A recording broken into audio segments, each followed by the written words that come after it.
competing in, we are repeating in, we are believing in. It's time for us to shift our mind from best in the world to best for the world.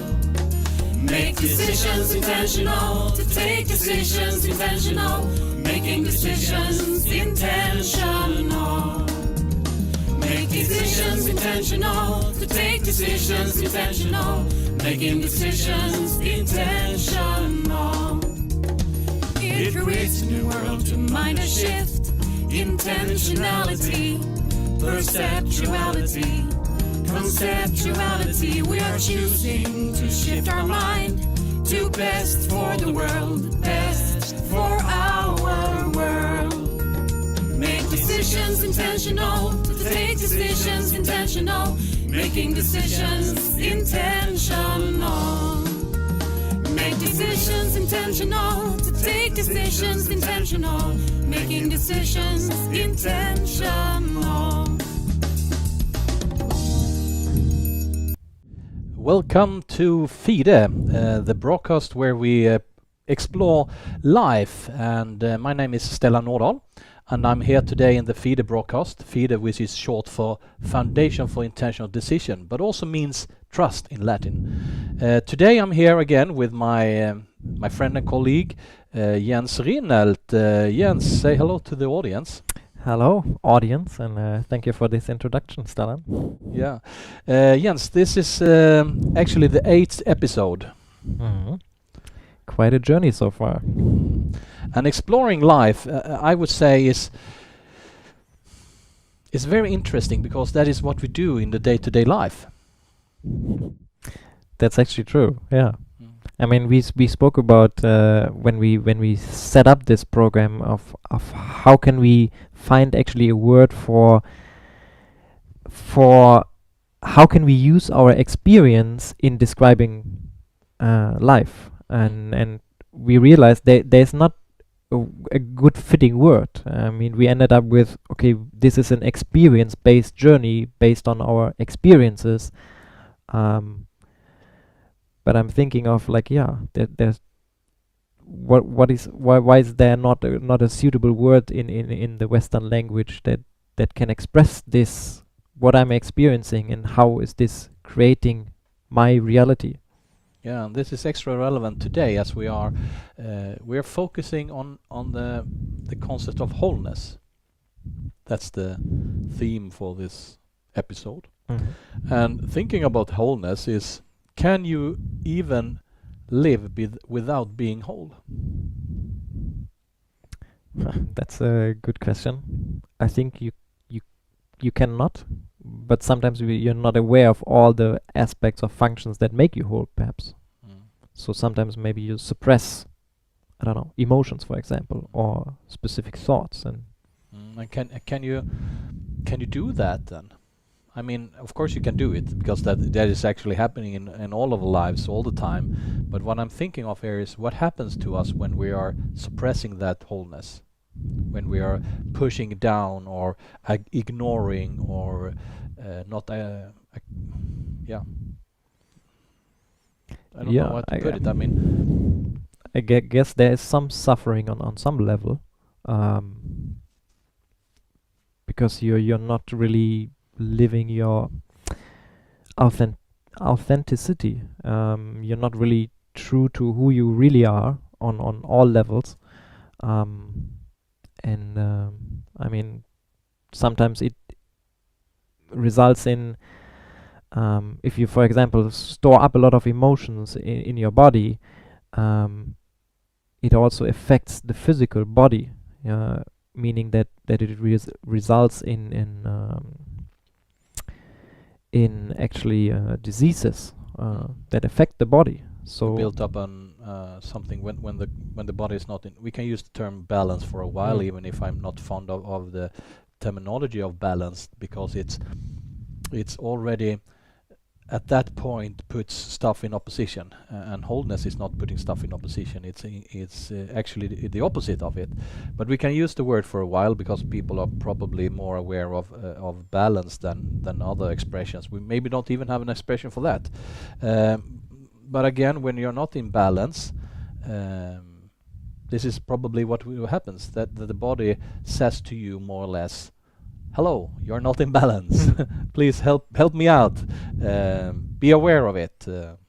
Yeah, I mean the body sends different signals, I guess, to showing us that there are things that are not in balance, or that there is energy stored somewhere that yeah, maybe where it's not flowing again. So and that creates tensions. So what if we have the assumption that we are whole at every point of life, but we have suppressed it, or maybe not being aware of it, or maybe not being in, so to speak, balance. And what then will happen is that as we're not in balance, as we are not whole, and as at that or at least we don't believe us being whole, we maybe even get diseases, as you said before here, or we have anomalies or external this, or whatever we call it in the systems. What do we then do? We actually ask someone else what is the problem. Yeah, I mean you gave the example of that sometimes we go to the doctor and ask like, how do I feel? Yeah, I don't know. If I would be the doctor, I can only ask this question back, how do you feel? And maybe I can explore what symptoms you have. But I mean, you're pointing at something like, am I trusting my own experience? Like, do I know my body actually well enough to also say like, oh, there is an imbalance. I feel like maybe I need more movement now, or I guess nowadays we are sitting down a lot of times. Do I need to balance this out with more movement? It's very interesting. When we use the word body, we very often refer to the physical me, body, the physical part of my. What is I? Of course, that's a question. What is a human, and so on? That are questions that arise when I use the terminology of a body. But a body could also be an organization, the body of an organization. A being could actually be a group of people, an organization, and also a body could be a society, or even the world as a planet. Yeah, I mean, if you look at the situation we are right now in, which we like to call the corona opportunities, you can also argue that the planet itself as a living system has, its immune system is actually reacting to the virus, not the virus itself, but humans as a virus. Humans that have built up systems that are harming the planet, and it's the immune system of the planet is reacting to that.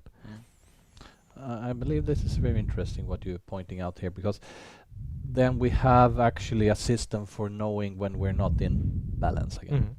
And in a while I would like to redefine balance, but as for now I would like us to stick with it, because we don't have to redefine the first thing we do. A wise woman once said to me, when we have, for instance, a disease in our body, we very often tend to ask ourselves why. But what happens if you already have a, let's say you've already posed that question and the answer is the disease, then you will only get the same answer over and over again.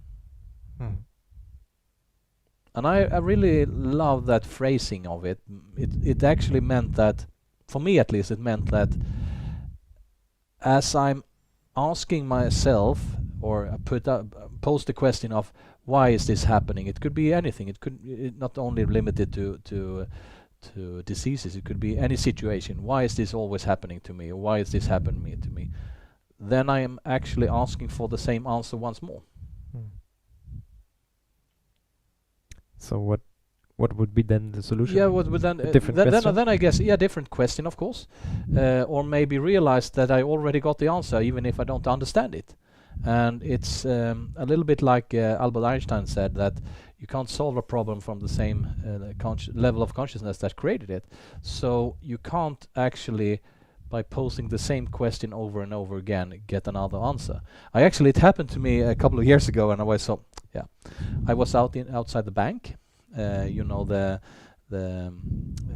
what do you call them, where you stick in your card, the ATM ATM machine. Yeah, the ATM machine, and I was entering the numbers, entering the numbers, or at least I thought I entered the right numbers, and I realized that no, it wasn't the right numbers. So I tried again, a second time. What do you think I did then? Exactly the same numbers. Probably. And what after the second time, what did I do then? I don't know. You I asked tried it the third time. Okay. So I was actually using the same combination. I was more or hoping less. for a learning process here, but Yeah, no. So I realized that it ate my card. Mm. So the ATM machine took my card, and I went into the bank because it was just outside the bank. And I went in there and I stood in the queue, and I took my my line in the queue and so on. And I finally got to meet with the guy, and I said, "Yeah, I'm sorry, I have a little problem here. My card was eaten by the ATM machine." And he said, "Okay, what happened?" I tried my ordinary code. I said, "Okay, and then what happened?" "Yeah, I did it once more." "And then what happened?" "I did it the third time." "And why do you believe that doing the same things 3 times would solve the problem? That was very stupid of you," he said. "You should have come in after the second time." That's a nice customer service. Yeah, but I mean- actually he had a really interesting point there, because I probably didn't change anything. I don't think so, at least. I thought I did something wrong, or did it get it wrong? Can a machine get it wrong? I don't know. I don't know how I actually didn't think. I just over and over and again asked the same question, or posed the same question, or however you put it, believing that it would give me another answer. So the answer was that that is wrong code. I don't know. And if I would have gone into to the bank after the second try, he would probably have been able to help me out with the same card. Now he needed to give me a new card and give me a new code. So I have to think of a new code. Of course, I've forgotten that, but that's another story. Maybe you should write it down, but that's Yeah. not a good advice. No. No, but I mean, it's interesting that we expect a different result by doing things over and over again. And I mean, we spoke about in a previous program about fundamental assumptions, and that sometimes our assumptions are especially challenged in traumatic events, or events where we have huge emotional response, because then we are kind of exposed to the truth. So this is also a way of trying to understand, a way of showing us here is a moment that tries to mirror us. Something is not working well for us, on some level there is an imbalance. Yeah, and actually the fundamental assumptions are they create the room in which, or the consciousness level in which we can pose questions. So if you have a fundamental assumption or a given truth, you will only have questions within that given truth. And you can't even question the truth or the assumption as it really is. And if you're interested in, you will listen or watch this, if you're interested in this, we have a specific episode where we more or less dug into fundamental assumptions. I don't remember exactly what episode it was, but if you go into that, you will probably find a lot of interesting stuff here. But just to wrap it up a little bit from that episode, it's you could say that if you're not aware that you have an assumption or a truth, then you're stuck with that reality, and you're stuck with that room of questions. But if you step behind that assumption and you realize that I can change it, or I can modify it, or transform it a little bit, then that let loose of a lot of new stuff. So we have been using different models here, you and I, Jens, when we have explored this. We have used the equal model, the tree, the all quadrants, all levels, Ken Wilber model, which has at least 30 years behind it. So it has been out for a while which is a non-linear model, and we have also used a linear model to understand how those two ways of thinking can for you who watch the YouTube stream now, we have a little picture, and for you who are listening on the podcast, there is like a linear way of looking at life that we have been taught, which is putting things in opposition. We have a physical pole and a mental pole, and in between those there are different levels of, what can we call it? Levels of conceptualization. At what level? Things we see and then we can measure. How, the ways things work out, and how we take how we work with stuff. And then we have a Y level, the purpose behind something. And then we have the root level, where you actually get to choose the assumptions of the world. And so that's a linear model that we have been taught more or less in the Western world for many years, and which originated from the separation of the inner and outer world. And then we have this tree model, the tree metaphor equal model, which is a non-linear system, and it embraces all those levels, but it doesn't separate them. And this is what we talk about actually when we talk about wholeness. A tree doesn't separate itself, and that means that that means that it's whole all the time, even if it's not aware of it. So even if you have a disease, you are actually whole, but there is something that telling you you are like in a non-balanced state. And I think that's also related to what you said before. If you are in a certain area of or have a certain level of consciousness, you're only able to pose certain questions. But if you are able to then grow your consciousness, I think, or you can ask different questions, then you're growing your consciousness. It's you're asking questions that are from another sphere, so to say. I had, for example, the realization that I asked a lot of times the question, why? Why are we doing things like this? Why are we, to have this process? Why is this useful? And I also pretty early realized that this is a question that's not appreciated in every context. So now I ask this question for like a couple of years, and then I also had this realization of this question is leading me not to any new insights anymore. So I'm not saying I have asked and find all the answers to this question, but I mean, I realized it's always leading me towards the same kind of thought pattern.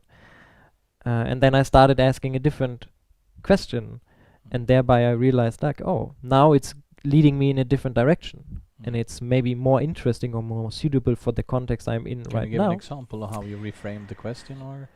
That's something interesting. I think I haven't found the another question. I just realized like every time I ask the question why, it's kind of leading me in the same direction in the same area, and then that made me wonder like, okay, what is a different question? And maybe could you pose the question from another consciousness level? For instance, we have in a entrepreneurial program we have for youth. Kids between 16 and 19 years, we have a program for entrepreneurship and so on. And the interesting thing there is that we use a model that is also a wholeness model called Ikigai. People who wants to dig into it, you can just Google Ikigai. It's spelled Ikigai. And what happens then is that you pose questions on another level. Instead of saying what do you want to work with, you ask what life do you want to live, which is a question on a higher level, more or less, or higher, I don't know if that's the right word, but at least on another level. But it's a level that it includes the previous level. Maybe it's more complex. It's maybe more complex, and it opens up for possibilities that are not in the realm of what you want to work with.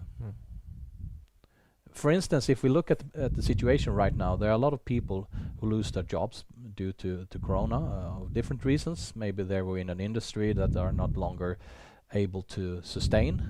Maybe that was they were in a context that didn't adopt quick enough, or I don't know, a lot of stuff.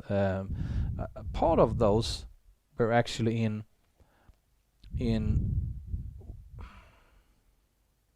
now I have to frame it so it doesn't sound odd. But maybe they were doing stuff that we shouldn't do. Yeah, and this is what is, I think, what you're struggling with is like, because on a personal level, of course, it's a bad situation. You know, people lose their jobs. People, you know, close relatives die, and this is bad. You know, simply full stop. But on another level, it might open up, and as we said before, maybe these kind of crisis moments, or however we want to phrase them or denominate them, they might be on a bigger picture, on a more complex picture, relevant for choosing a new direction, or trying to make us aware of something. Definitely, and connected then to what you want to work with. Probably we need to not only need, we also have the opportunity. So it's not only a need, it's also a possibility without a need to create new types of work, new types of tasks, new types of functions. And how can you even answer the question what do you want to work with if you're 16 years old and 3 years later Corona came along? I mean, again, is it a relevant question? Yeah, at some level it's relevant, and on another level it's more relevant to ask the question, how do you want to live your life?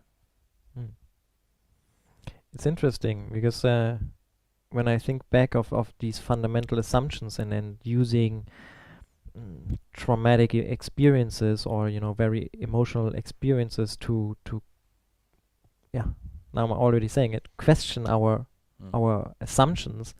It's not about, it's more, I guess, in the way of how we look at it, in the way we phrase questions to look at it, and not so much in, I guess, in the experience itself, because that is just something that happens or appears in our lives. But then how do we look at it, and what kind of questions do we ask from it? That is, I think, one of the key aspects of opening up to new possibilities. And if we go back to this, those two models, either the linear or the non-linear model, let's use the tree for a while. But those of you who are more comfortable with the linear model, it works. The reasoning we're going to use is it works in both models, and that is, if you look at the tree and ask yourself, what parts of the tree do I see? And how can I see another level of the tree? Or if I'm in this linear model, if I only see what is measurable, how can I value or even see things that are not measurable? We can take an example here, which is about wholeness. It's something, it's an idea that came the other day from a friend of mine called Richard. We're working on a project together, and it's about the Sustainable Development Goals. So that's one of the ideas behind this. It's a platform for dialogues. And he said, okay, so now we have 169 sub-goals and the 17 Sustainable Development Goals, and there are 169 sub-goals. There are a lot of things. And we set goals, so it's something that is in front of us, right? So we set something in front of us. The idea, he said, was, what if we put them as assumptions, more or less, for that we can work from, instead of working to? So what happens if we do that? We put ourselves at the position of this is the design criteria for everything we do. What will then happen? Yeah, the first thing that happens is that we need a direction then. Direction is not given by a goal. It's actually given by direction. I'm thinking, do you really need a direction? Because whatever, I mean, I guess you need to, in order to develop something or create something, there is always a direction in which you go and in which area you apply it. Probably it's, but I mean, the design criteria exactly themselves will actually show you the direction. So it doesn't matter if I design a project or if you build a house, if you use the same design criteria and then go in different directions.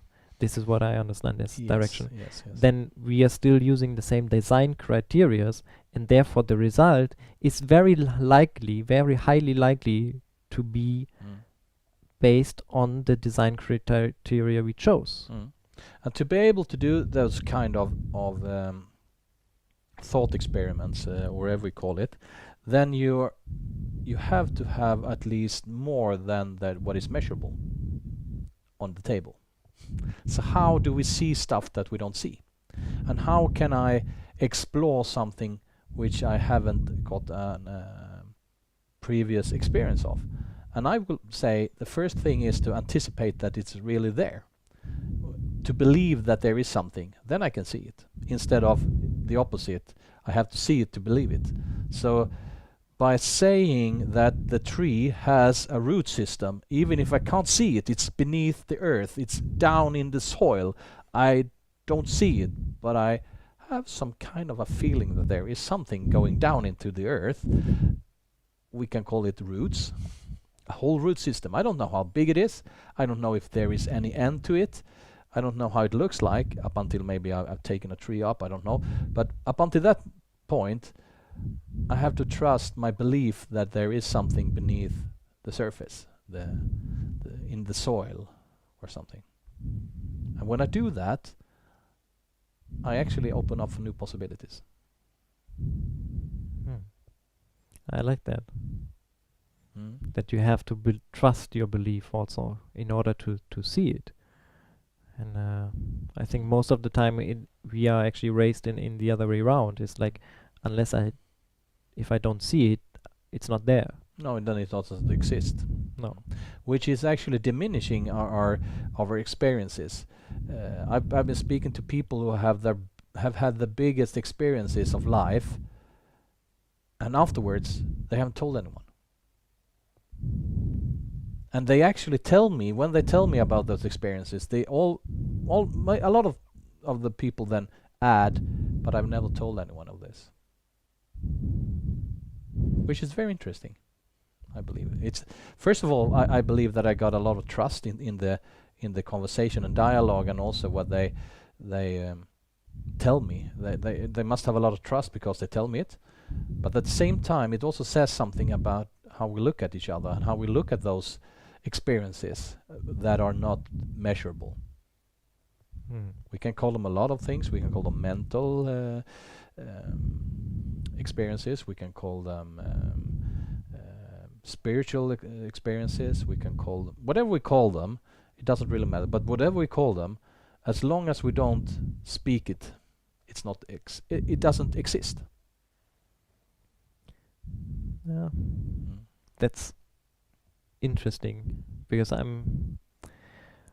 have been in the last years also been in the process of validating myself more, validating my experiences that I have, trusting my intuition. If I have a thought in a situation, then using that thought instead of questioning like, oh, is this really what I should be believing now, or is this appropriate? It's like, well, it's there, so it is probably right. And I would like to explore a little bit, is it really true if I don't speak it? Because, for example, I think my mind is working in a very, it's always on, so to say. So I'm having thoughts and experiences, even though I don't express them. So what I'm trying to get at is like, is that also real in that way? Yeah, it must be. Or what is your own answer to it? I mean, what should I say? Yeah. No, I guess if Is it a rhetoric question for yourself, to yourself? You pose the question to yourself, and what is the answer then, Jens? I guess if you answer, how can I say it? Speaking doesn't always imply that you speak to another person. No. Yeah, but right now you're actually going to the doctor, asking the doctor, how do I feel? I don't know. I'm not possessing your body. So what do you think about this? No, I think it's true. I mean, how much do I validate my own feelings, my own thoughts, my own emotions? And then, I'm the only one who can say they are right or wrong. And then even that is, I think, a invalid denomination, because they're either there or they're not there. and probably they're always there. And how do I interpret them? That is maybe the more relevant question. And here we go into something very interesting concerning wholeness. This idea, I really appreciate this idea I'm going to talk a little bit about here. Very often we see the ego as something that is spoiling stuff, right? So what is feeding the ego? A lot of people say, yeah, if you're selfish, you're egoistic. Okay, that's the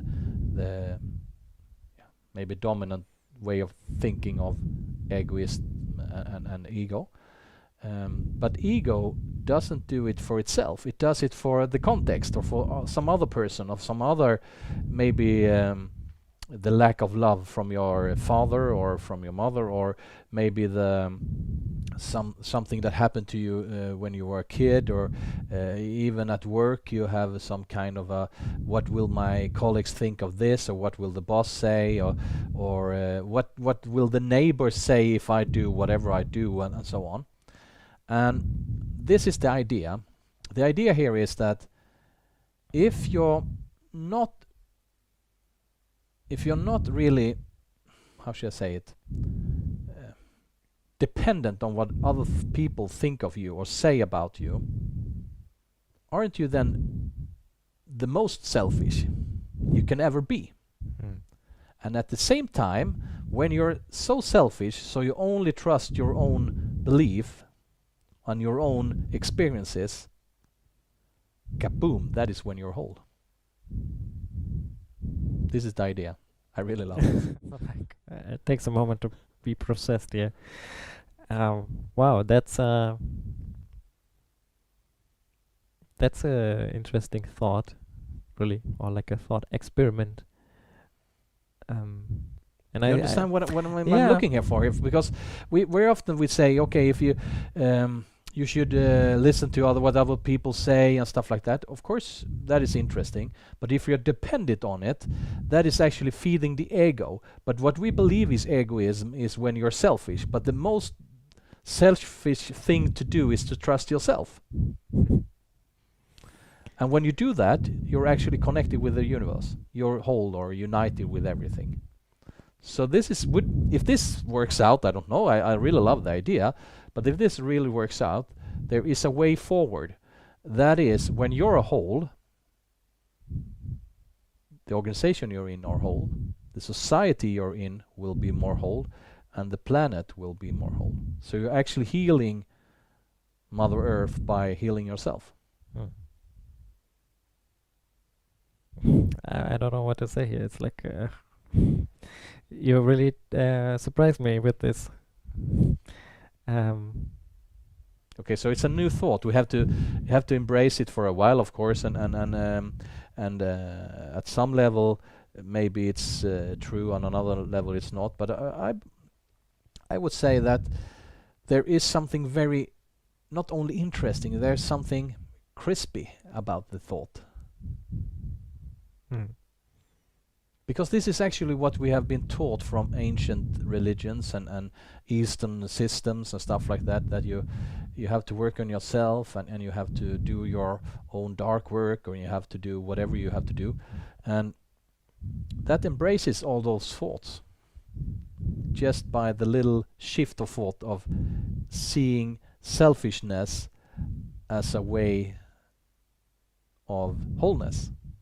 But the only way to do it is to get rid of the dependency of how you act or how you think. Not the interdependency at the whole. It's not like separating us. It's not like making persons into individuals again.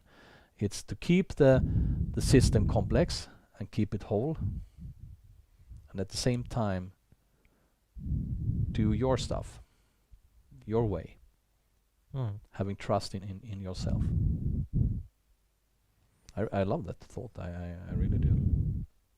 No, I think that's how can I relate to it? It's like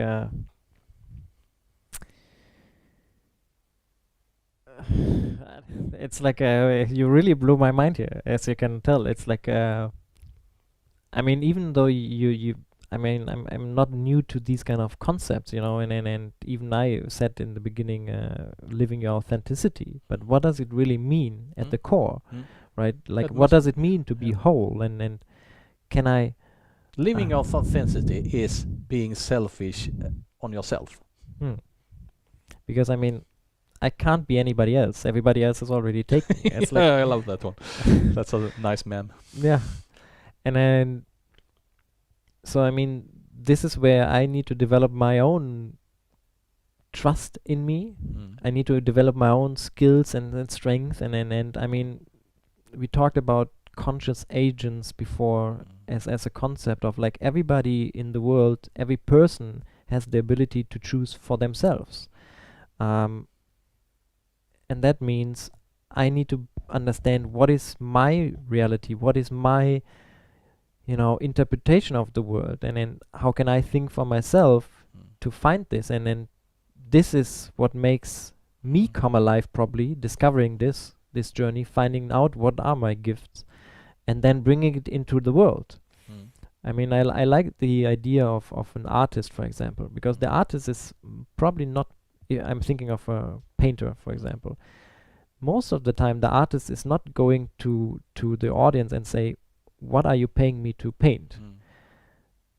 Most of the time, the artist is finding his or her creative expression, and then like, oh, I have a vision of something that I just feel like I need to draw this, and then the most beautiful picture comes out of it, and then the audience likes it because it's like, oh, this is authentic, or this is so, you know, this style of a specific person. Yeah, I like that, and I also believe that I don't know if it's a common way of putting it, but I believe it is. A lot of artists and also people who write books or whatever, they call it inspiration.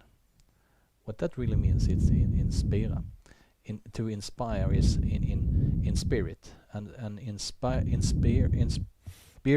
whatever it. Yeah, never mind. It also means actually breathing. We talked about this sort of silence. Maybe you should do another episode of breathing. Breathing, yeah. Yeah, or we have this idea that we could also elaborate a little bit on the 10 breaths or the 16 breaths. And it relates to the tree, so maybe we should again just introduce the tree again. The what level is the crown, the how level is the stem, the why level is the beginning of the roots, and the root is the root system. So we have different functions in the tree, and it's whole all the time, but not always are you aware of it. So we have different trees, and this is the ID model, intention decision model. So here we have at least 4 worldviews. First one is the physical me. That tree can only see crowns, its own crown or other crowns. The formal we, this tree can see not only crowns but also stems. So when the formal we looks at the physical me, it says, oh, you're not aware of your stem. But what happens is that it's not aware what is below the surface.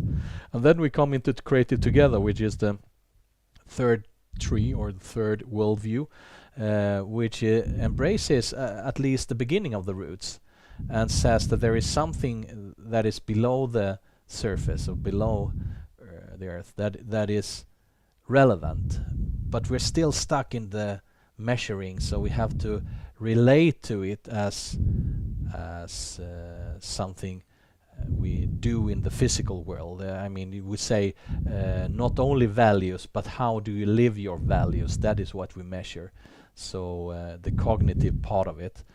And then when that tree that created together look at the formal we and the physical me, realizes that those trees has some kind of a beginning of a root system, but they are not aware of it. They value some stuff. Maybe they value piles of money, or they value amount of things, or they value grades in school, or they value whatever it is that is measurable.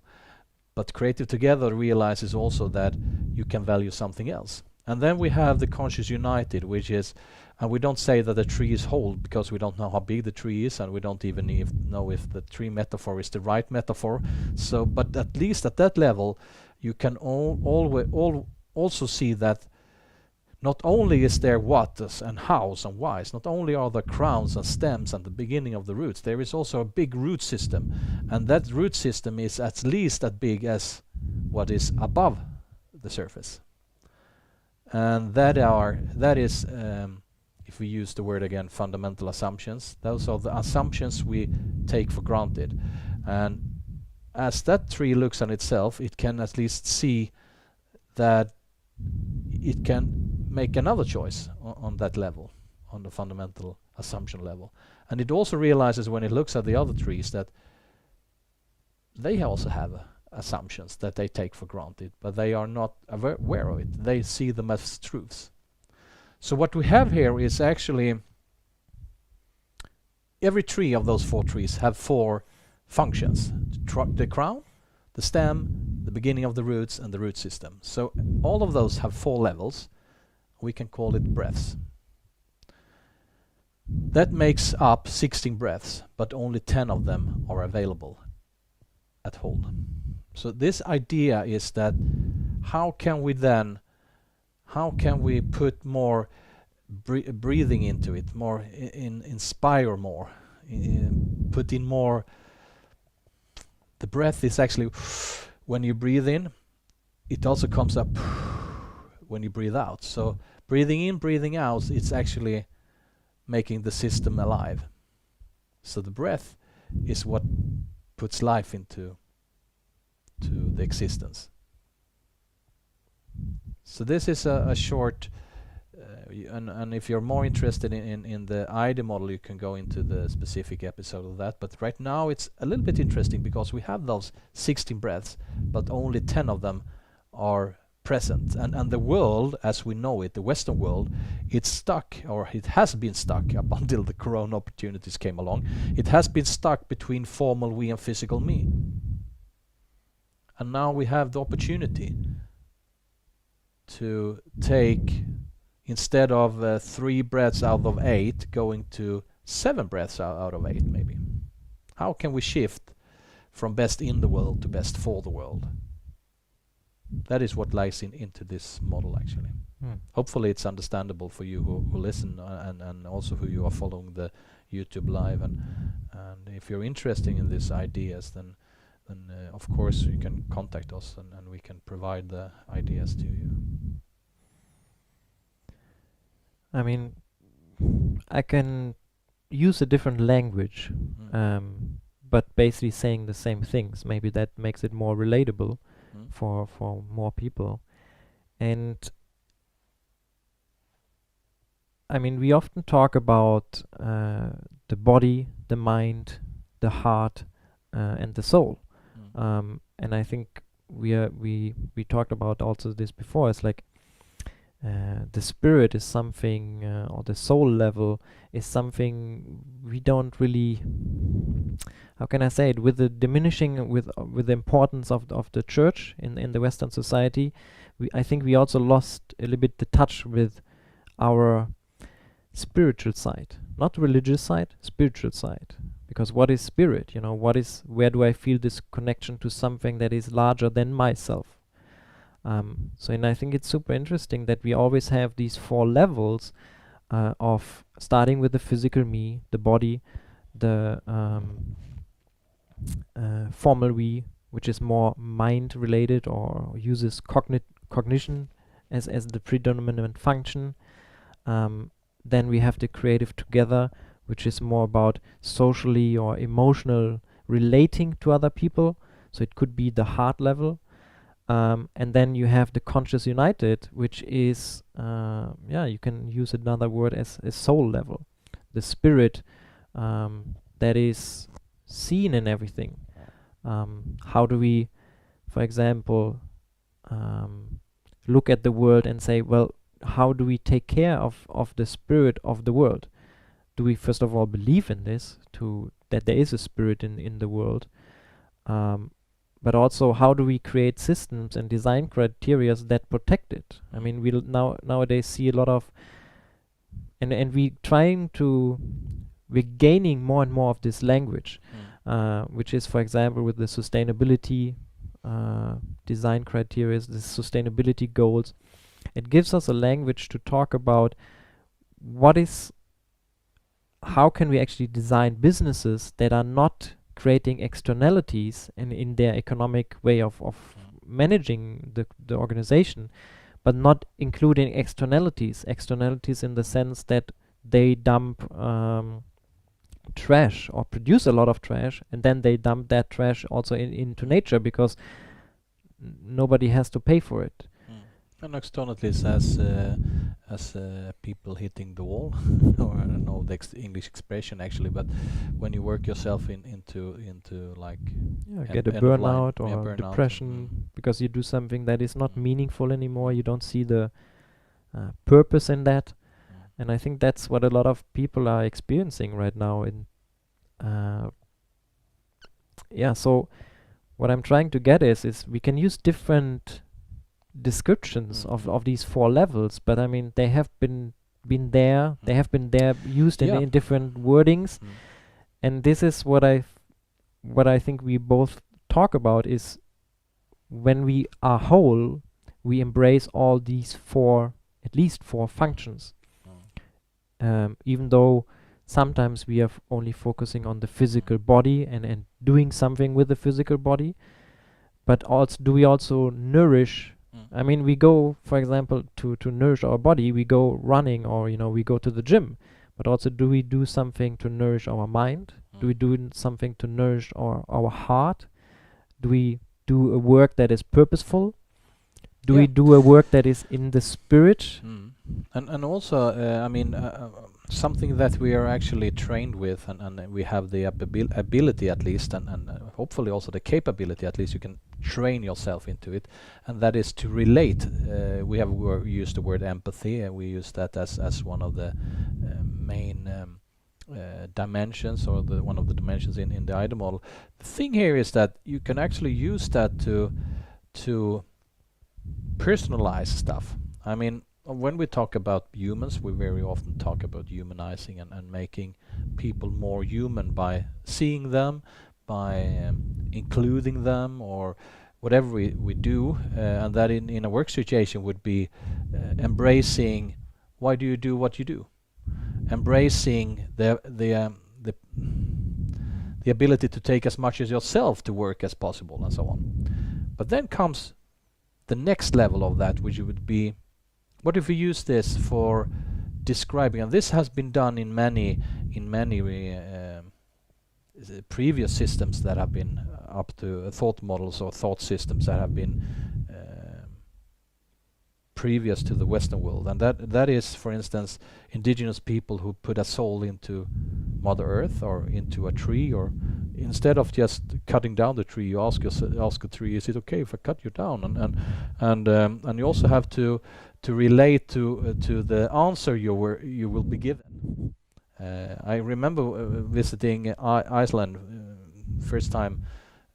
It's 15 years or 16 years ago, and they live very close to nature, and at Iceland, nature is very huge. It's a great word. But it's great, and it's huge, and it's like wow. And at Iceland, as I understood it, they believe in the little people, and they could live anywhere. They could live in a stone, and if that stone is in the middle of the supposed new road that should be like built, and the stone is in the middle of it, they have to go around it. And this is interesting, because if we do this, we could actually know more about the feature. We can take the coronavirus. What personality has the coronavirus? I was actually in a call a couple of weeks ago where they asked, like, what are the images that you see when you think about this situation? And I mean, there were people that had a very, I would say, dark impression of the situation. So relating to your question, it was seen as someone who is probably angry, someone who is, coming with, I don't know, a stick trying to hurt somebody. But then there were also images and description of personalities that were like, oh, it's such a white light, an inviting, soft spirit that comes and maybe inviting us to reflect on what we have done and how do we want to go forward from here. Yeah, and maybe in between. Maybe it's Mother Earth saying, "Go up to your room and stay there until you can behave," or something like that. So it could be all versions. But as soon as we have that dialogue, we can also get knowledge out of the situation, and this is, I believe, a way of moving forward right now, as we're both in the corona world, but also in the world of possibilities. How can we enliven the world again? How can we value what has not been valued in the Western world? How can we value purpose? How can we value engagement? How can we value thoughts? How can we value whatever we want value?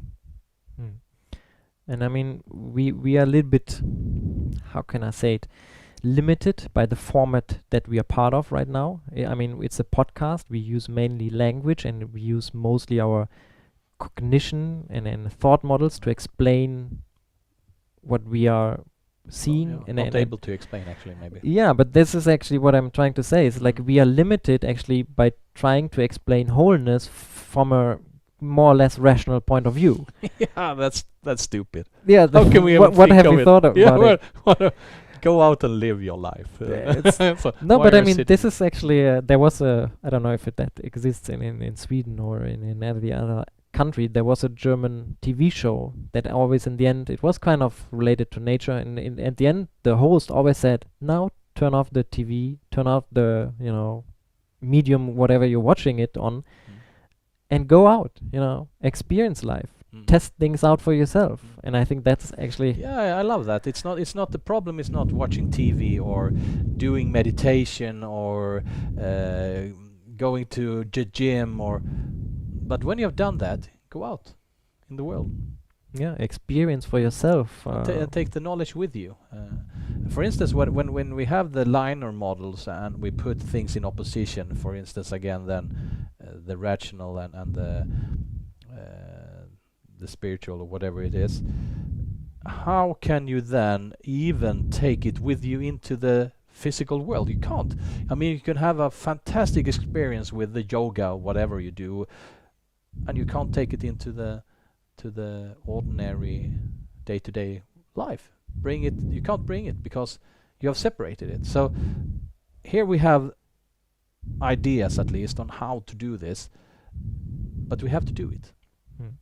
And what I think is also interesting, what you're saying, is like we use the body to get a connection with the spirit. And yoga is quite a good example because it combines these aspects, or use at least physical movement to feel a connection with the spirit. And that is also, it's not separated. I mean, it's whole already in itself. It is, like we said before, the tree is present in all the trees. It's like using the body, the physical part of me, and the spiritual connection. It can happen at the same time. And I think we all have examples, for example, of what should we do as I don't know, study or and then you sit down and write pro and cons lists for one option, against one option, and then you look at both sides, and both sides are valid. You find a lot of good reasons to do something. You find a lot of not so good reasons to not do it. And this is where you try to use logic. But then again, you look at this list and you have this stomach feeling of like, I already know what the answer is, but I'm trying to rationalize it and finding more good reasons to do it. Yeah, and I'm coming back to those stories I had before with people who have had the biggest experiences in life, and they have diminished them as so much that I can't even talk about them. Or maybe it's because they're afraid of diminishing them. Maybe they want to hold them by themselves, because if I tell someone, then what if they they minimize my experience and say, no, you must have misunderstood. It couldn't be that. It has to be this instead, or something like that. So the question here will then be, how can we start valuing what we can't see?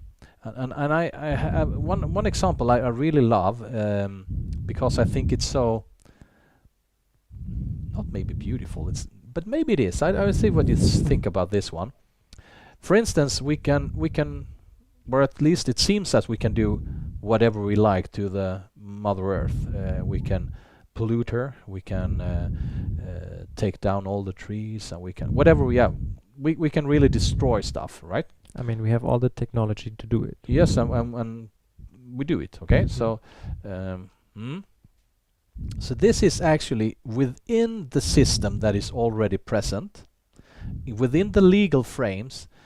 There is a concept called legal rights of nature. For instance, a lake can have its own legal rights. This has been done in a lot of countries right now, in Western world countries, where you have examples where you have given an area or a phenomena a legal right. What happens then?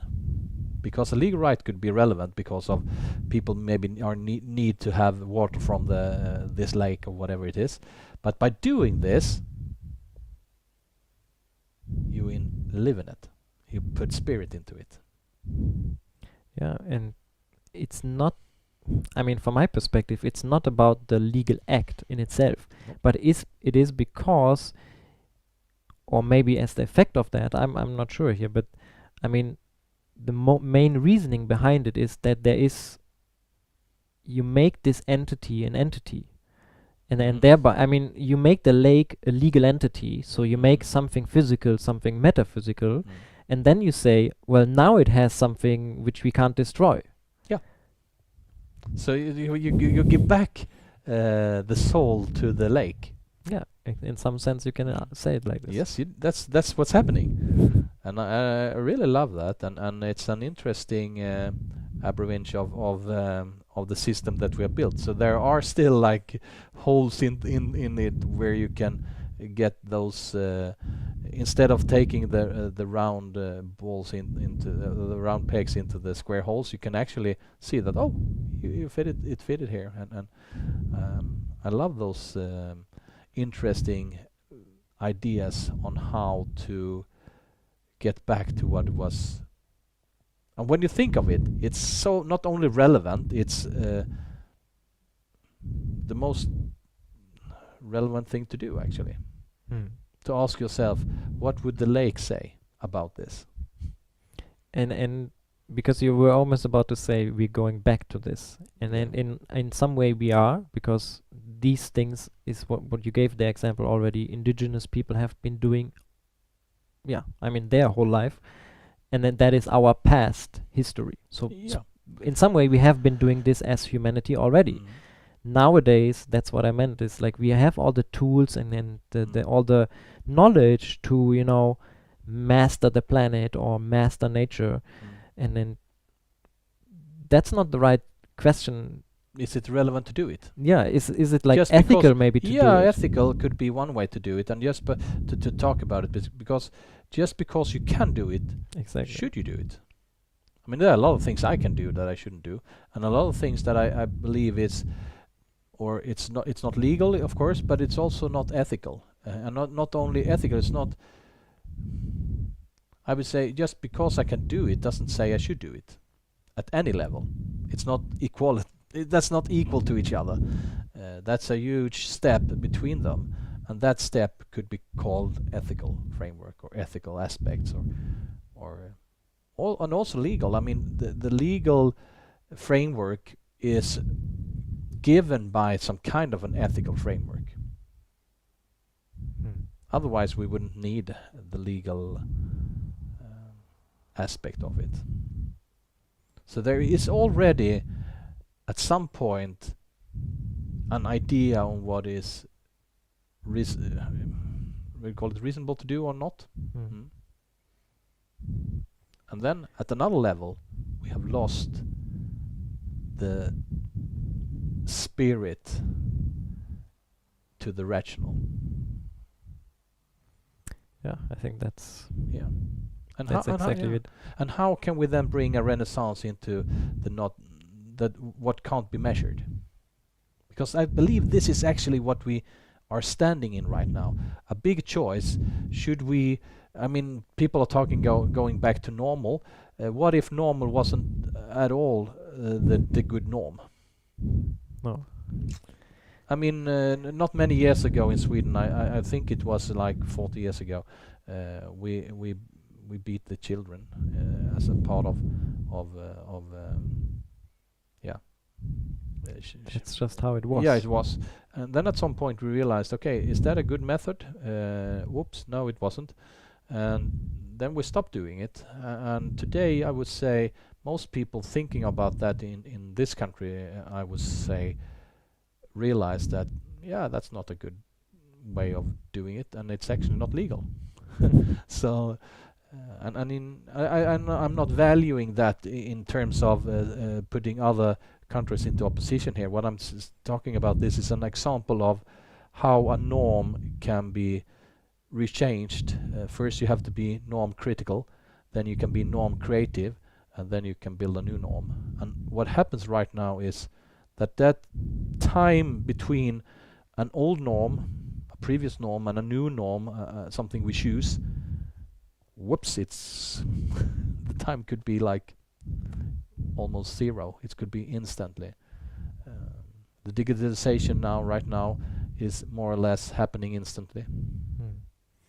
I think what is complicating this matter a bit is that some people that are born now, they are born into a belief system or into a certain way of doing things, and yeah, they never have the experience of how a different worldview could look like. Or I guess an example would be nowadays most of the children in the Western world, they grow up with having a cell phone or some kind of tablet. Yes, to be honest, didn't the same thing apply to you when you were born? Yeah. You were also born into a thought model or a paradigm or whatever it was. Yeah, and it needed some traumatic experiences to shake me up. But I mean, also I was looking for knowledge, and what you're saying nowadays with this digitalization, you have all the knowledge at your fingertips, and the experiences of previous generations or previous tribes, they are not lost, they're still existing, and somehow maybe we just have to remember it again. And to be fully honest, as the human race, or whatever we call the spirit of humanity, it has been going on so much longer than compared to this latest 150 years or whatever it is that we have lost that knowledge. So it's not lost, it's there all the time. We are whole. It's not something that it's going to be better or anything like that. It is good. The thing is, do we embrace it, and do we value it? Do we even see it? And I mean, now I have to think of this lake, and like, if I want to do something with the lake, who should be better able to answer what I should be doing with this, or if whatever I would like to do with this is okay, than the lake itself. But I'm also understanding this is very much my own intuitive way of communicating. I'm not saying that's right or wrong, but I mean that is one, because what I'm looking here for is like, what could be different ways of relating, or different way of sense making related to these kind of four functions that we talked about. And if we talk about the spiritual aspect, then it's probably intuitive way of making sense of the world. So that would be, I can pose a question, and then whatever answer comes up in me or around me or wherever it comes from, in different forms, So, this morning I was having a workshop, and in that workshop I mentioned a tool that I've been using the latest 5-6 years or something like that, both in business development and in societal development. It's called empathy map. Mm. And the question was, what is an empathy map? And this is why I'm taking this as an example, is that there are tools, there are formats for dialogue, there are so many good ways of working that are already present. The solutions are already there. It's not that we have to invent new ideas. They are already there, they're present. So if you're interested, for instance, in an empathy map, it's an easy way to get, for instance, the lake or a person or whoever it is, be giving their perspective. You use empathy, the ability to put yourself in someone else's shoes. It could be another person, it could be a future you, it could be a lake. And you put yourself in that person or whatever it is, shoes. You define the context of it. Maybe it's about the lake and about, I don't know, digging it out or something, I don't know. And then you ask those questions concerning, we can take the person because I guess it's easier for people to follow the example. We can have a person, let's say a customer, who are entering your web page. That is quite an ordinary situation, right? A customer for your company that is entering your web page, and they want to know more, for instance. So that is the story behind it. And then you pose questions concerning, what do this person see? What does this person hear? What does it think and feel? And what does it say? What are pains and what are the gains? And then you make a map out of it. And you can do this as a workshop together with people, 2 or 3 people sitting down together. And what you do is actually, you're getting more information than if you would have gone to that specific customer in that specific situation and ask that person those questions. So you're actually getting more information out of this than an ordinary poll or a questionnaire or whatever it is. You get honest questions. The only bias you have is yourself. But if you put yourself in someone else's shoes, you get rid of yourself. So what if you put yourself in the shoes of the lake, asking, what do you see when I dig out this part of the lake, or drain it, or whatever we do, or pollute it? What do you think? What do you feel? What do you see? And what do you hear? What would you say? What are the pains or what are the gains? So it's an easy way to understand more than we understand. You get more information. I mean, here's what I like about this, is that it embraces different functions. So it touches the physical part because you are relating to something else. It uses the emotional aspect because you are putting yourself in somebody else's shoes and trying to really see and feel how it feels to be in their perspective, and look at the world from someone else's perspective. The only issue I have with this whole, what you described, is it is coming from a very rational, point of view. Yeah. And then I think that is something which is different if you talk about spiritual or intuitive sense making. You don't use logic. No. I mean, I think my own intuition is quite strongly developed, but I also don't have the words to explain this. It's like sometimes you just know something without having a rational explanation for it, or you have a clear picture or a clear voice in your head that tells you something, and you don't know where it's coming from, and that is confusing on so many levels, especially if you learned to make sense of the world in a rational way. Yeah, definitely. And if we're honest to ourselves, the most of the choices we do are not rational at all. What we do is that we take decisions based on feelings, and then we try to re-rationalize them afterwards. So that's interesting in itself. But to follow your thought here, is that what I'm hearing and what I'm thinking of it is that when when you're not trained in trusting your intuition, it gets confused. But what if we would train the kids in school to make sense of their intuition?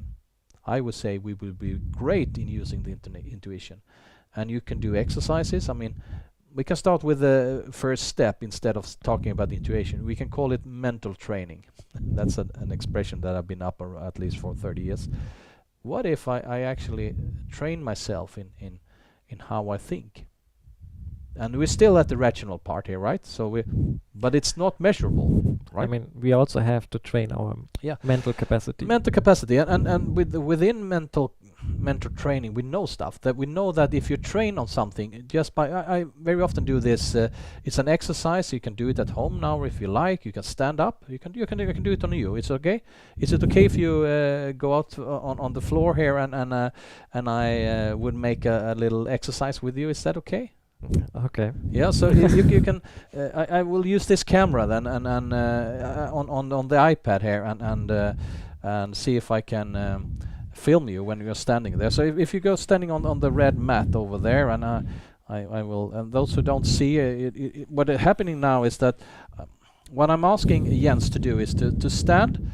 So that you're standing right like that, and I want you to take your right arm. You can do this at home, definitely. Take Please your right. join me. Yeah, right arm and point in front of you with your index finger, right straight ahead on a point on the wall. Yeah, see, like that, and maybe you have to move a little bit in that direction, so you don't hurt yourself a little bit more. Okay, so I want you to stand with the feet on the ground like that, and you point at the point on the wall, and then you turn right as far as you can without leaving the ground with the feet. Okay, you understand? With my finger or my whole body. You turn to the right as far as you go, as much as you can go around. Yeah, and then you flex back. Okay.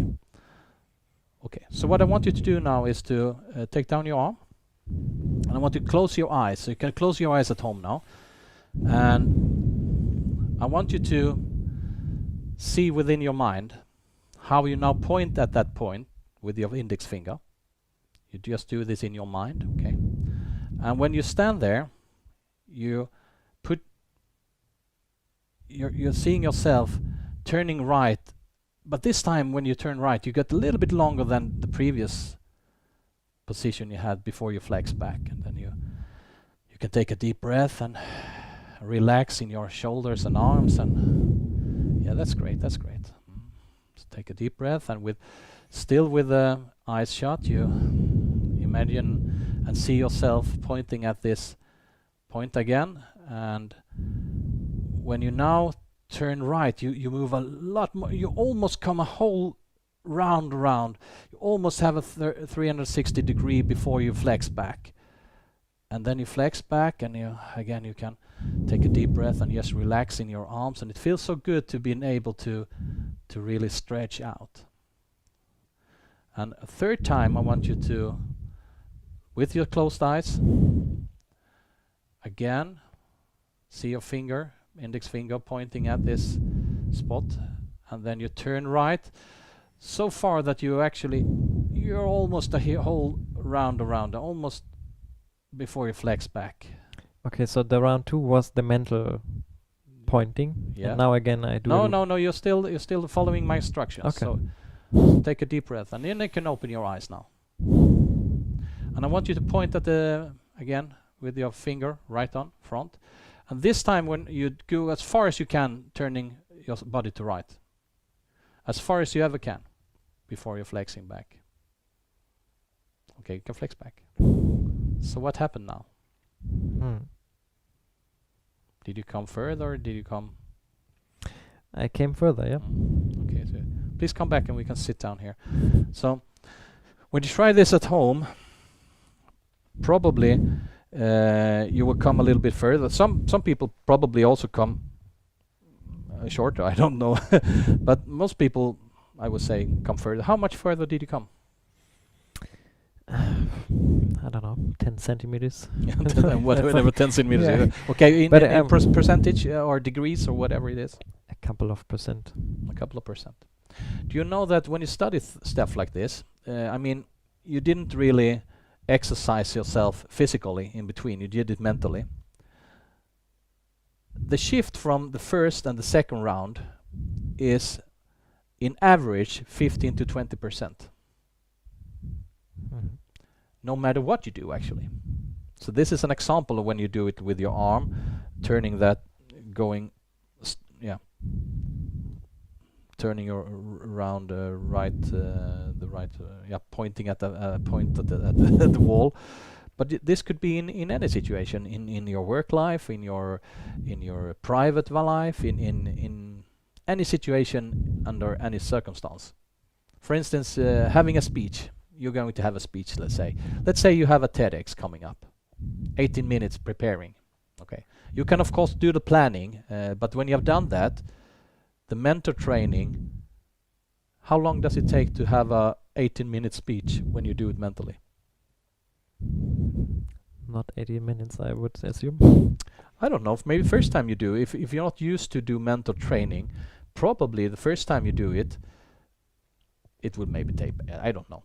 But as you train yourself into this, I would say when I do this, for instance, before I do, was supposed to have a workshop or a presentation or a TEDx or whatever, what I do is that I put myself in the mood, you can say I more or less meditate myself into a state, and then I visualize how I will feel, what the audience or the participants would feel, what they will take away with them. And I do this maybe once a couple of days before, and then I do it again the night before maybe, and then I do it just before I'm supposed to have this presentation. And the interesting thing is that 15 to 20% is the average, and this is with people who are like not trained. And I think what's, building up on what you said is that you're not going through the presentation and exactly every word that you're saying. This is not what we mean with mental training. You are putting really yourself in this situation, and then imagine yourself, for example, standing, this is what I would do, standing on the stage, and then feeling how it would feel to be there, how to stand there with confidence, how my words affect and inspire, because that's probably what I'm wanting out of this situation. How my words are inspiring other people in the audience. And that is like, you put your really self in a different, in a situation, you feel it, how it feels for you. Yeah, and the first time I did this, of course it was a little bit odd and stuff like that, and I didn't really know what to do, but as you train, you also do. So this is the exact evidence of that. Otherwise, you wouldn't give this 15 to 20% in average, and this is an average, and that means that if you only got 2% or 5, I don't know how many percent you got.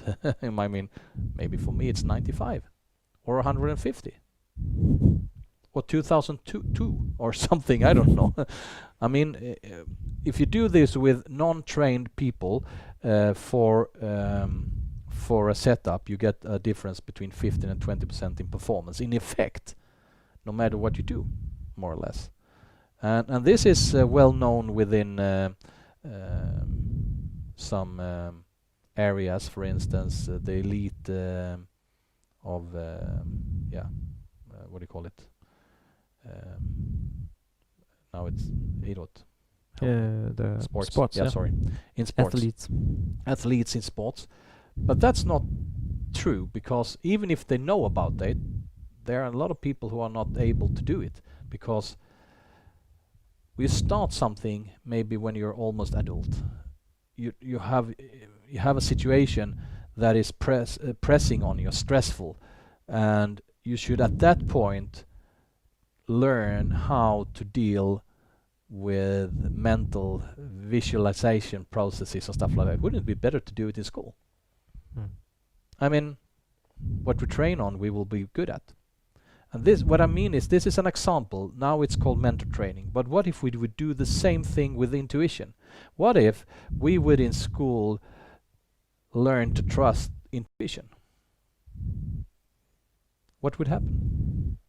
I guess my assumption is that we would get better at it over time. Yeah, that's an assumption you can have. Yeah. No, I yeah. mean, it's what you train and where you put your focus on. Of course, that will Mm. grow and improve. Mm. And then it's the way of, the question is, how do you train these things? And then again, I mean, it's nothing that we come up with. It's like the methods and the tools are already there. Yeah, but this is It's just a matter of, do we value it and do we use it as design criteria in how we, for example, I'm not sure if education is the right word, but use education, or maybe use it in a child's exploration, perhaps. Yeah, and also in a day-to-day life. I mean, if we believe in training the body, we will believe in also training the mental part and the spiritual part, or the intuitional part, and not seeing them maybe as parts, again seeing them as whole. And I want to come back to this as again balance. As long as we again balance stuff, we're occupied by balancing. It takes a lot of effort to balance something. If you can try out, you can put your pen on your finger like this and try to balance it on your index finger, and if you find the right point, you get the balance of this. But you also know that at any point of life nothing is stable, so the weight on the pen will differ from time to time. That means that you're actually not able to even balance a pen. So instead of balancing, I like the way you put it, focus. What we focus on, we will nourish, and what we nourish will grow, and what grows will be. And again, if we focus on something and we practice it, we will get better on it, and we will get more results on it. More or less whatever we do. No, I like this, and I'm thinking here of, because we spoke a little bit like about the spiritual intuitive side. We talked about feeling and how to relate to other people, perhaps. How do we train our mind, mental training? How can we also train our body? And then I think what comes to my mind is using our physical senses and having an awareness of what does it actually mean if my arm tickles. Is that, without trying to understand it on a, how can I say it, not using a interpretational, oh, this means it, but like, do I know what my body tries to tell me without rationalizing about it? And the other part that I was thinking of is, don't we at some level need to establish like a, not a balance, but like, what is my level 0, so to say? Like, what is like a normal state for me, and when do I know, for the lack of a better word, out of balance? Do I do something too much, or do I do too less of it? I mean, this is actually easier than we probably have been told. You can take any thought experiment here concerning amounts of something. If I drink too much water, that will harm my body. Actually, you can drown yourself by drinking. Well, you have to really devote yourself in drinking water. But at least it's possible, of course. And if you do any, I mean, your body is, I believe, the best way of telling you if you're on the right track or not. And training yourself in listening to that, even if it tickles or whatever it does, also means that taking care of it. Both the physical body and the mental body, or the whatever we call it, spiritual body, or there are so many words for it. I don't even know them all. I guess emotional body. Emotion. So many words. Body. Never mind. If we see it as a whole, how do I live my life? How do I want to live my life? I really like that idea of embracing life And I would say maybe it's time now to wrap this up and saying to people, okay, as you know, turn off whatever device you have been listening to or following or watching, go out and live. I love the what was the name of the program? I don't remember maybe. The name of the person is Peter Lustig. It's a funny name in itself. Yeah, it's funny name. And the show was called Löwenzahn. Löwenzahn. So there was a lot of wisdom, I guess, in that show. I don't know what the rest of it was, but just saying this in the end, thank you very much for listening. If you enjoy what we're doing here together in this FiDE broadcast, please support us. You can do it in many ways, of course. Share this with people you care for, and also people who we should care for, or organizations we should care for, and so on. And if you want to contact us, that's of course possible. And please support us also on Patreon. That's one way to do it. Patreon.com/bestfortheworld. And FiDE will be back. We have more explorations to do. And this one has been about wholeness. So wrapping it up will be go out there and experience life. Yeah, experience life and turn off. Find your truth. Yeah, find your truth and turn off the device. Thank you very much, and welcome back. And you find all the episodes where you found this one, of course.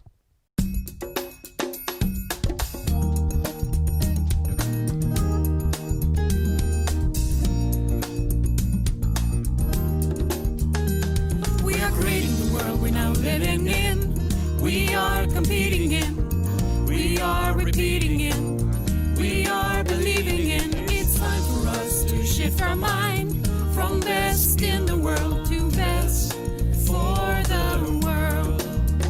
Make decisions intentional, to take decisions intentional, making decisions intentional.